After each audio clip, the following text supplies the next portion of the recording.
I'm a wealthy guy with dashing good looks, but unlike my peers, I didn't have a canary. One day, I saw a beautiful girl crying on the ground in front of the hospital. My heart instantly skipped a beat, so I paid her mother's medical bills and hired a private nurse for her. The girl hung her head and said she would work to pay me back. I said honestly, "Why don't you just be my canary?" She looked stunned, then eventually nodded. After the first night, to show how generous I was, I put my arm around her and asked, "What do you want? I'll buy it for you." She said cautiously, "I want a vehicle." I said, "Sure, Porsche or Ferrari?" "A Yadea," she replied. I was dumbfounded. What on earth was that? She added, "An old second-hand model. The new ones are too slow because of the speed limit." Seriously? Other people have canaries, but am I keeping an iron canary instead? To be honest, it's not that I've never met a thrifty woman, but I'd never seen one this extreme. I gave her a supplementary credit card with a 500,000 limit to spend however she liked. When the first bill came, I checked it out of curiosity. Total spent, 437.60. I thought the system had glitched. Looking closer, daily supplies, 122.30, pharmacy 208 flat, school canteen top-up, 107.60. It barely even added up to the change. I screenshotted the bill to He Chiang. He sent back a string of ha-ha-has, laughing through 8 voice messages. I asked, "Are you done yet?" He said, "Bro, the difference between that card in her hands and in your grandma's hands is 0. I was speechless. Her name is Yeqian Shuer, 22, a local university student. She majors in data science. Her father passed away years ago, and their savings were drained by her mother's medical bills. She holds it all together, juggling classes and taking care of her mom. She's worked more part-time jobs than I've eaten meals at restaurants. The night she agreed to be my canary, I actually felt a bit guilty. After all, she was a clean-living college student, only agreeing because she had absolutely no other choice. But when she asked for that scooter the next morning, my guilt was instantly replaced by shock. A Yadea, second-hand, old model. She said the new ones are speed limited to 25 km/h. The trip from school to the hospital is 12 km, so that would be too slow. The old model hits 40 km/h, saving her precious time. She had even calculated the route and timing. I opened my mouth, wanting to say something, but watching her seriously analyze her commute plan, the words just died in my throat. In the end, I had my driver find a blue, old-model Yadea at a second-hand market. 80% new. The seller even threw in a handlebar wind cover. When Ye Qianshui took the keys, her eyes lit up. Just for a second, but that moment made me feel oddly more accomplished than if I'd given someone a Porsche. Wait, what am I thinking? I'm Yuan Ye, a proper wealthy heir. What kind of sense of accomplishment is there in buying a woman an e-bike? I decided to forget that thought. I thought having a canary would be simple, just throw money at her, but Ye Qianjue made me realize that some people simply cannot be turned into a typical canary, no matter how much you throw at them. I took her to the mall, and she dragged me straight to the discount floor. I said, "Look upstairs. Chanel, Dior, LV, pick whatever you want." She didn't even turn around and said, "No need. Uniqlo is having a sale and I need a cardigan. If I don't get it now, they won't have my size." I booked the most expensive Michelin-starred restaurant in the city center, thinking I should at least show her how the other half lives. She flipped through the menu, her face changing. "An appetizer for 380, she whispered, her voice full of disbelief. "This doesn't even have as much food as the egg-fried rice I make." She was on pins and needles the whole meal, every bite feeling like a cut to her flesh. Only after we left did she let out a sigh of relief, pulling my sleeve and saying, "Please don't ever come here again." My heart ached. "Why are you heartbroken over this?" She said, "I'm heartbroken over the money. It was the first time I felt guilty about taking a woman out to dinner. The most absurd thing was when I bought her a necklace. Not expensive, just over 20,000, an entry-level piece. I thought it was a fitting gift." She opened the box, touched the chain with her finger, sat in silence for a long time, then looked up and asked, "Can this be returned?" I said, "Why would you return it?" She said, "Returning this would cover my mom's nursing fees for 2 months. I was frozen in place." I didn't let her return the necklace, but I tossed and turned for a long time that night. I kept replaying her words. 2 months of nursing fees. Something I could spend 20,000 on without blinking, in her world, represented 2 months of her mother's life. The distance between us wasn't just money. We were from 2 completely different worlds. Ye Qianshui is probably the busiest canary in the world. During the day, she's at school. She has a lot of classes. She's a junior. Her schedule is packed, and her grades can't slip, because she has to keep that 8,000 yuan first-class scholarship, which is one of her few stable sources of income. In her free time, she rides that second-hand Yadia to the hospital, brings food to her mom, does the laundry, helps turn her and rub her back, and consults with the doctor on treatment plans. Sometimes, when her mom isn't doing well, she'll stay by the bedside all afternoon, missing her evening classes. She only arrives at my place in the evening. But she never sits idle. She's not the type to sit on the couch scrolling through her phone or hiding in the bedroom to kill time watching TV. The first thing she does when she comes in is change into slippers and head to the kitchen, tie on an apron, and open the fridge to see what she can whip up. She's an excellent cook. Ingredients about to expire in the fridge turn into a 4-dish, 1-soup meal under her hands. The tomato and egg stir-fry is never too sweet or too sour, and the rib soup is simmered to perfection. Better than even the nanny who's cooked for me my whole life. One day, I came home drunk from a business dinner, stumbling over to the dining table. There was a bowl of hangover soup waiting, hot, fresh off the stove, with red dates and goji berries settled at the bottom. She poked her head out of the kitchen and said, "Drink it while it's hot, then go shower. I put your change of clothes on the stool in the bathroom. Don't mix them up again. The set on the left is sleepwear, the set on the right is for tomorrow." Then she went back to washing the pots. When I got out of the shower, the living room was spotless. Laundry was sorted by color and thrown in the machine, and the batch from yesterday was neatly hung out on the balcony. She stood at the door with her backpack, and without even looking up, said, "I'm heading back to school now. Remember to eat breakfast. Don't drink coffee on an empty stomach, your stomach is sensitive." Then the door closed.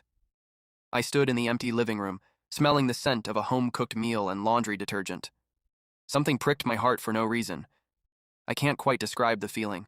It's like you thought you bought a smart home system, only to find out it acts more like the owner of the house than you do. I vented about this again when I was drinking with Hichiang. Other people's canaries are taking photos in Sanya, swiping cards at SKP, and posting afternoon tea and limited edition sneakers on social media. Mine is at home mopping the floor, washing dishes, and making hangover soup. You tell me, is this normal? Other people are keeping a little princess, what am I keeping? A day laborer. Hichiang didn't laugh this time. He put down his glass, looked at me with a serious face, and said, "Yuanyun, I'm going to tell you something you won't like to hear." I said, "Go ahead." "This kind of woman is the most terrifying." I frowned. He counted on his fingers to analyze it for me. "Think about it. She doesn't want your money, doesn't cause trouble, diligently washes your clothes, cooks for you, cleans, and manages your life perfectly. What is she after? Do you think someone would be that good to another person for no reason? Then what is she after? The long game, brother." Hichiang leaned forward, lowering his voice as if sharing a secret. "The better she treats you now, the more inseparable you become. Once you're completely hooked, dependent, and feel like you can't go on without her, that's when she'll play her hand. Either she forces you to give her a title as the main wife, or she hits you with an astronomical breakup fee. It's called playing the long game to catch a big fish. Get it? Don't get hooked." I was silent for a while after hearing that. It felt like it made some sense. But when I got home, I saw the meal set on the table, covered in plastic wrap. There was a new sticky note on the fridge. "Porridge is keeping warm in the rice cooker. Don't drink cold water if your stomach hurts." And the laundry neatly folded on the balcony with the sun-warmed sheets. I thought to myself, if this is playing the long game, then this fish is way too comfortable. Then one day, I accidentally saw a budgeting app on her phone. She forgot to lock the screen. The page was just glowing there, recording every single expense in detail. Medical bills, 63,421 yuan exactly. Caregiver fees, 18,000 yuan. That second-hand Yade scooter, 450 yuan. Cumulative credit card spending, 2,603.70 yuan. Every item was precise to the cent. At the top, there was a bold total sum, followed by a small line of text. To be repaid. I stared at that screen for a very, very long time. So, she never saw herself as a canary. She just saw this as a debt, and she intended to pay it off. Ye Qiangshu's first time blending into my social circle was at a party. I hadn't wanted to bring her. It was a party for rich kids, where everyone's canaries were showing off their expensive bags and brands. She wouldn't be comfortable there, but Guan Siwen, Hichiang's girlfriend, insisted on seeing her. She was so curious what the girl who rode an electric scooter actually looked like. I couldn't refuse, so I brought her. Ye Qiangshui wore a very plain white dress, looking clean and simple.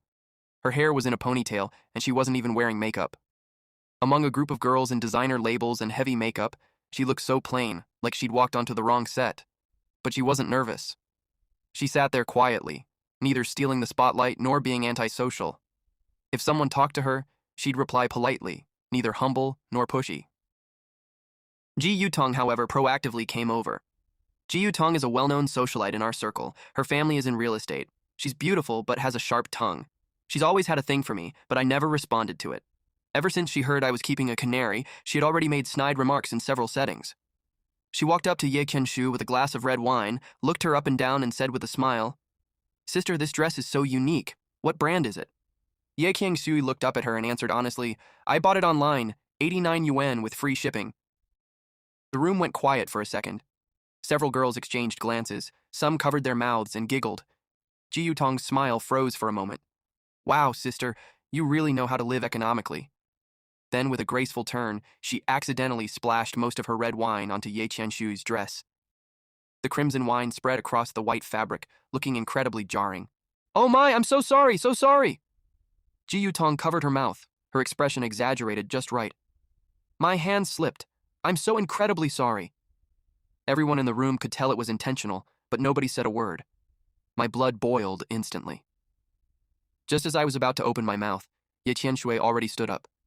She looked down at the large red wine stain on her dress, then unhurriedly took a folded t-shirt and a dark skirt out of her canvas bag. She said, "I'm going to change," and walked toward the restroom. The whole time, her face didn't change color. She looked as calm as if it wasn't red wine on her clothes, but a drop of water. When she came back, she had changed into the new clothes, sat back down next to me, picked up the lemon water on the table, and took a sip. Then she looked up at Ji Yutong, her tone as calm as if she were chatting about the nice weather. "It's okay. My dress was cheap, so I don't feel bad about it being stained." "But your dress, sister!" Her gaze moved down an inch, landing on a few dark red wine splatters on the hem of Ji Yutong's skirt.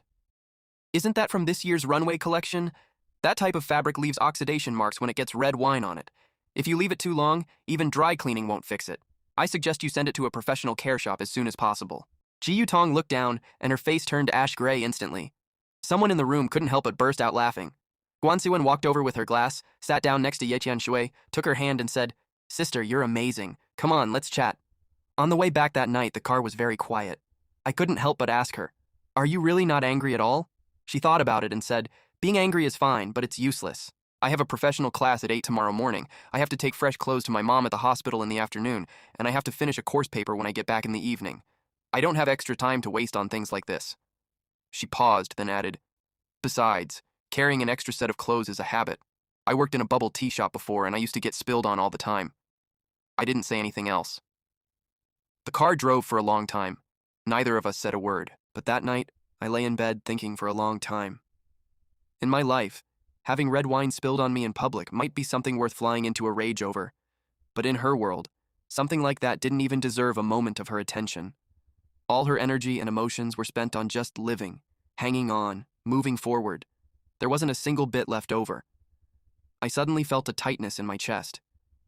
But back then, I didn't know yet that that tightness was called heartache. From that day on, some things started to change, very slowly, so slowly I hadn't even noticed. My lips moved, but I said nothing. I felt she probably already knew, and although this road didn't lead smoothly to anywhere I needed to go, she didn't call me out, and I offered no explanation. One evening, I returned home early, but Ye Qianshui hadn't arrived yet. I sat in the living room waiting. From 6 to 6:30, then to 7, I started to feel restless. I texted her, and it took 10 minutes to get a reply. "At the hospital. Mom isn't doing well today. The test results won't be out until tomorrow. I might be a little late." I stared at that message for a long time. My heart was inexplicably panicked. Not a fear that she wouldn't come, but a fear that she couldn't shoulder the burden alone. Acting on impulse, I started the car and drove to the hospital. Once there, I didn't go in, just cut the engine in the parking lot and sat there waiting. Outside the window were the pale, sickly lights of the hospital, with ambulances blaring past from time to time. It was past 9:00 p.m. when I saw Ye Qianshui walk out of the inpatient building. Her steps were slow, her shoulders slightly slumped. I flashed my lights. She paused, then walked over and sat in the passenger seat. She didn't ask why I was there, and I didn't explain. 3 blocks later, she fell asleep against the window. Street lights slid past outside, the light and shadow flickering on her face. Even in her sleep, her brow was slightly furrowed, her lips turned down, as if she couldn't let go of some worry even in her dreams. I watched her for a long time, then cursed myself under my breath. "Yuenye, you're done for." Our company had introduced a new line of vehicles and needed a regional market data analysis to assist with pricing and distribution. The internal team put together a proposal, but I felt something was off, though I couldn't pinpoint it. The outsourced team couldn't pivot in time, and the decision window was closing. That night, I was working overtime at home, fuming at a pile of spreadsheets and charts for 2 hours. Shuer brought in a bowl of soup, and as she turned to leave, she glanced at the screen. She paused, hesitated for a few seconds, and whispered, "The cross-validation logic in your sample grouping seems flawed. There's data contamination between the two subsets." I looked up at her, thinking, how could an undergraduate understand this? But her next words made me go silent. She didn't just point out the problem. She explained the cause of the bias and how to fix it. In just a few sentences, she clarified a core issue that 3 of us had stared at for 2 days. I asked, "How do you know this?" She said it was part of her major. Her junior year project was market data modeling, just in a different industry. She hesitated and added, "If you don't mind, I can rerun the version for you." I gave up my chair and she sat down. From data cleaning to model construction, from variable selection to visualization, step by step she worked through the entire night. I dozed off on the sofa nearby. When I woke up the next morning, the sun was up. She had fallen asleep next to the keyboard. On the screen was a complete professional report with conclusions and suggestions all written out. I later sent it to the project manager. He read it for a long time and replied, "Who did this? Bring them in as my consultant." I didn't answer. That morning, standing at the study door, watching her rub her eyes and stretch in the morning light, feeling her neck ache from a night of slouching, a complex emotion welled up in me. I remembered He-chang's words, the long game, the scheming, the hard to get. How absurd. How could she have the energy to plot? She had a full course load by day, cared for a critically ill mother, took care of me in the evenings, and helped me finish a professional grade report late at night. She was trying to squeeze 3 days of life into one, every minute packed. She wasn't playing a game. She was fighting for her life, studying, living, becoming stronger. The money I gave her, which she meticulously recorded in her ledger, was just enough for her to catch her breath in the middle of that desperate struggle. That day, I called He-chang and told him everything. He was silent for a long time, then finally said, "So, is there a possibility that my analysis was complete bullshit?" I ignored him. I didn't need his analysis anymore because I was certain of one thing. I was absolutely, completely done for. In the days that followed, I changed, so much that even He-chang noticed. I no longer insisted on taking her to fancy restaurants. I ate whatever she wanted, even a 15 yuan bowl of spicy hot pot on the side of the road. I sat on the plastic stool, finding it better than a Michelin star meal. I learned to heat porridge, though the first time I nearly set the kitchen on fire because the pot dried out and the smoke alarm had to tell me. I started clumsily learning to fold shirts, making them look like crumpled paper. She saw them when she got back. Her mouth twitched, and she silently retook them to fold properly without saying a word. I visited her mother in the hospital. She was thin with gray hair, but her spirits were good. She held my hand and patted it. "Xiao Yuan, thank you for taking care of Shuer. She's had a hard life, sensible since she was a child.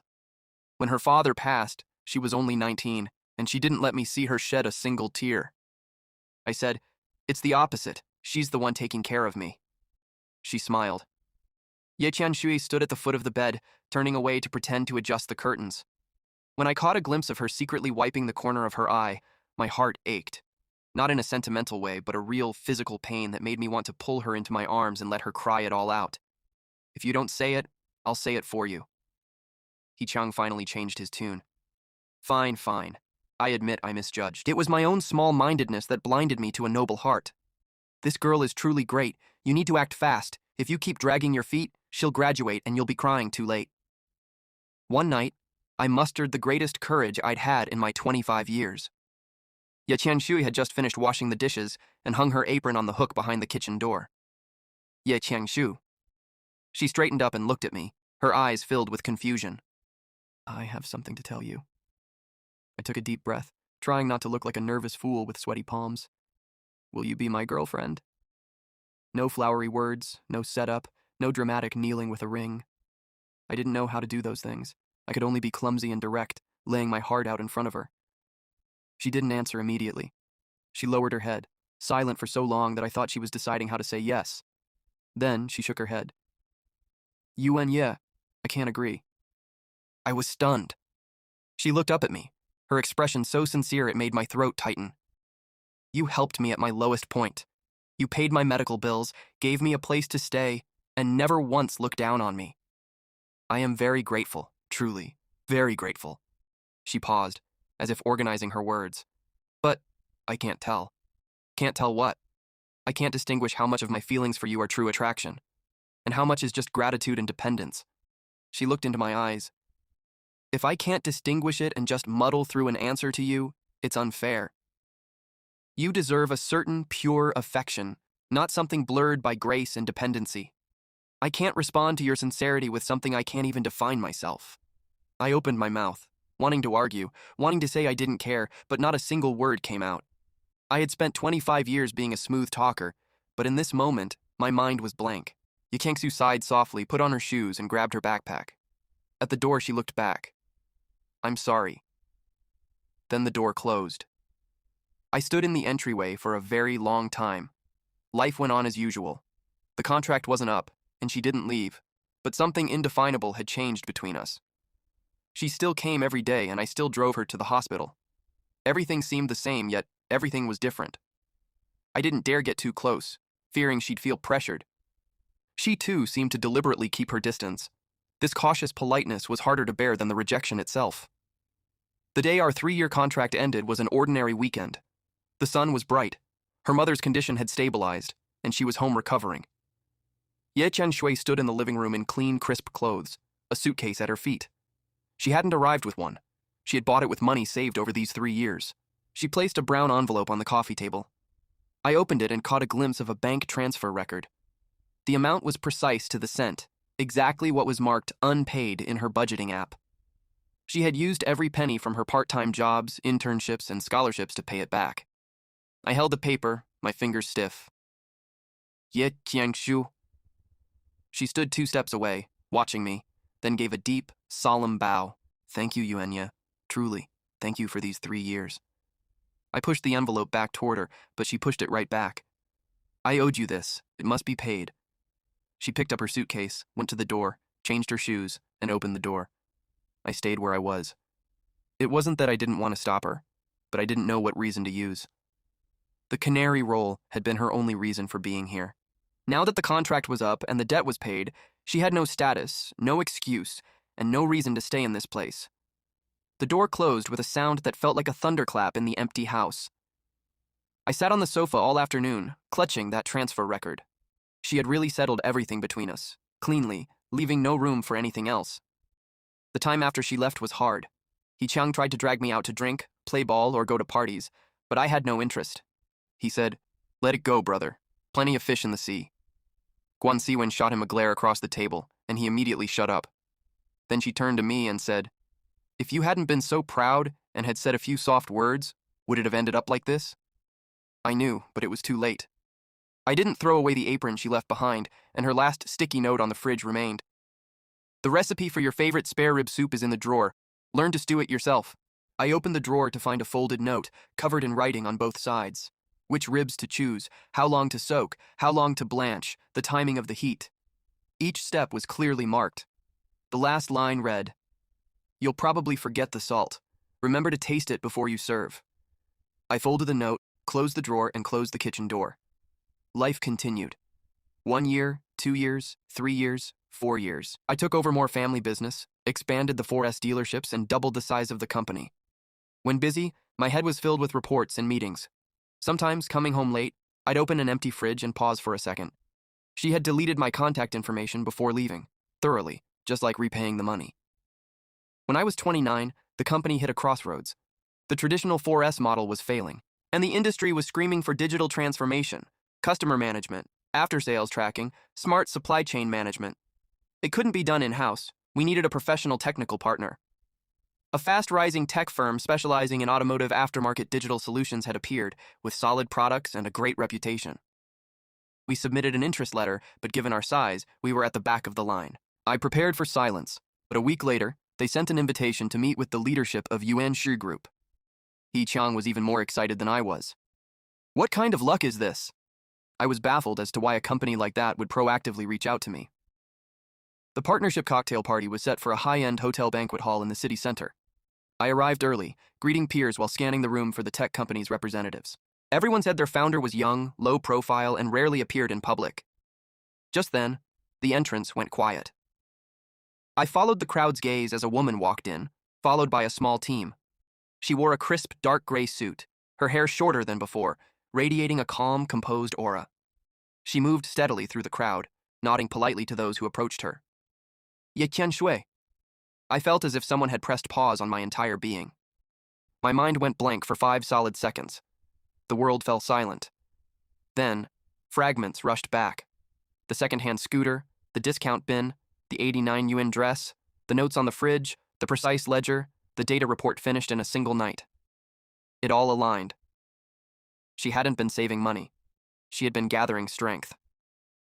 He Chang wandered over, looked where I was looking, and froze. No way. I ignored him because Ye Chen-shui was already walking toward me. She stopped before me. Yuan Ye, long time no see. Her voice was just as I remembered, calm and steady, like a bowl of warm porridge on a winter day. I opened my mouth, but my throat seemed stuck. It took me ages to squeeze out 2 words. Long time. Then I had nothing left to say. I felt like an idiot. I spent the party in an out-of-body state, going through the motions without a single thought in my head. He Chiang pinched my arm 3 times, but I didn't even react. When the party was winding down, I took my untouched drink to the rooftop. The night wind was cold, but it couldn't wake my scrambled brain. I heard footsteps behind me. Light, steady. I didn't turn, but I knew who it was. Ye Chen-shui stood half a step away from me.